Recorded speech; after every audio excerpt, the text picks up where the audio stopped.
মুখ্যমন্ত্রী এবং মাননীয় রেলমন্ত্রী অশ্বিনী বৈষ্ণব সাহেবকে আমি বিশেষ রূপে আজকের এই খুশির দিনে আমি ধন্যবাদ জানাই। কারণ পুরুলিয়ার থেকে বাঁকুড়া পর্যন্ত যে রেলপথ ভায়া হুড়া স্যাংশন হয়ে গেছে এবং পুরুলিয়া এবং বাঁকুড়ার লোকের জন্য খুব আনন্দের দিন।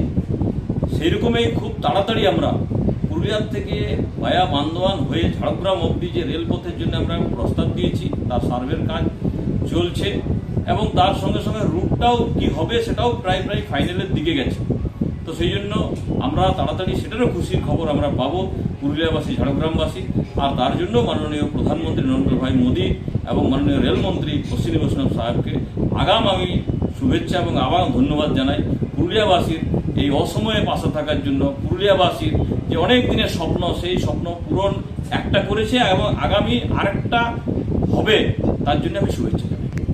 এই রেল পথের জন্য আমরা অনেক দিন থেকে চেষ্টা করছিলাম কি পুরুলিয়ার থেকে ভায়া হুড়া দিয়ে যে রেলপথ সেটা স্যাংশন হয়ে যায়। যেরকম আমরা চাইছি কি খুব দ্রুত গতিতে পুরুলিয়ার থেকে বান্দোয়ান হয়ে ঝাড়গ্রাম অবধি রেলপথ হয়ে যায়। এটা অনেক দিন থেকেই চেষ্টা চলছিল।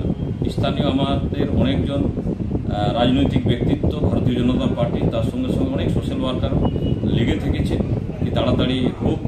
আমরাও বিজেপির পক্ষ থেকে বারে চেয়েছি কি এটা খুব তাড়াতাড়ি হোক এবং আমাদের যে আমাদের যে আবেদনে সাড়া দিয়ে মাননীয় রেলমন্ত্রী, মাননীয় প্রধানমন্ত্রী এই কাজকে একটাকে সম্পন্ন করেছে, আরেকটা হওয়ার কথা। সেই জন্য আমরা খুব খুশি এবং ধন্যবাদ জানাই। অনেকগুলো রেলের প্রজেক্ট এখনও বাকি আছে রাজ্য সরকারের এনওসির অভাবে। সে তোড়াং রেলওয়ে স্টেশনের কাছে রোড ওভারব্রিজ হোক, কিংবা বাঘমুন্ডি থেকে বলরামপুর যাওয়ার যে রাস্তার উপরে বরাভূম স্টেশন আছে, সেই বরাভূম স্টেশনের কাছে যে রোড ওভারব্রিজ হোক, কিংবা সুইসা রেলওয়ে স্টেশনের কাছে যে রোড ওভারব্রিজ হোক।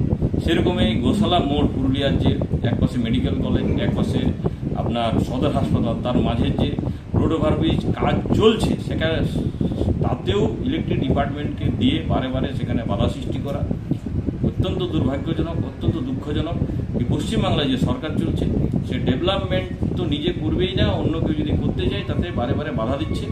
আমরা চাই এই যে এনওসি যে সমস্যা আসছে আগামী দিনে হবে না, কারণ ভারতীয় জনতা পার্টির সামনে যে সরকার হবে, ডবল ইঞ্জিনের সরকার হলে আমার মনে হয় সব কিছু সুষ্ঠুভাবে হবে এবং এতদিন ধরে যে কাজগুলো এখনো পর্যন্ত পেন্ডিং রেখেছে সেগুলো আগামী দিনে সব হয়ে যাবে।